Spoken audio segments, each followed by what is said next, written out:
नहीं पुत्र, ये स्वप्न नहीं, सत्य है। हम तुम्हें लेने आए हैं।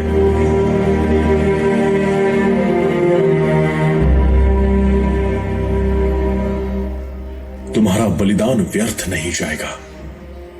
तुमने जो धैर्य, शौर्य और धर्म की रक्षा के लिए सहन किया, वो इतिहास में अमर रहेगा।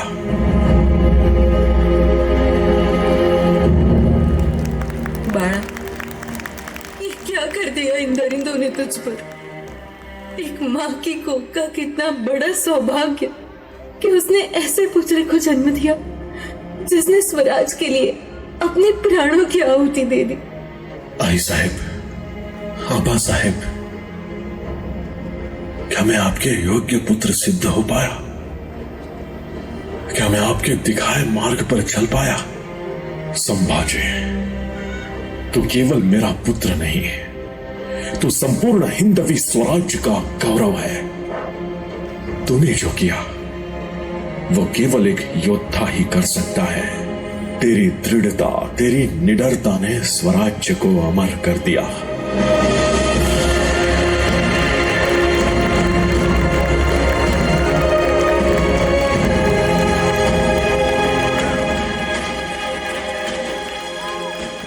बाळा, अब हमें चलना होगा।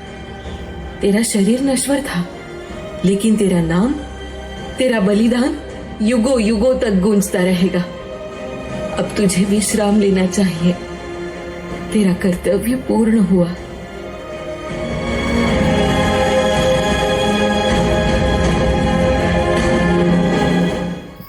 मांडी तुझे दे कदा माझा उशाला माझा राजा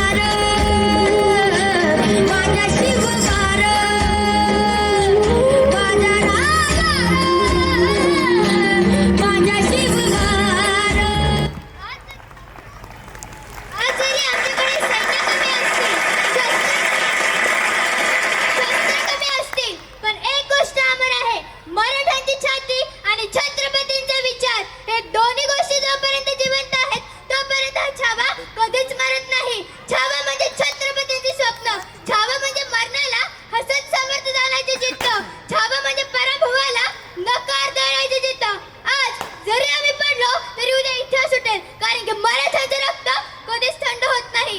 या मातीवर जर जन्म घ्यायचा असेल ना, तर डोकं झुकवून नाही, छाती फुगवून घ्यावे लागेल। लक्षात ठेवा, राजे जरी काळाच्या पडद्याआड गेले तरी त्यांचे विचार आजही आमच्या नसानसात धावतात, आणि जिथे हे विचार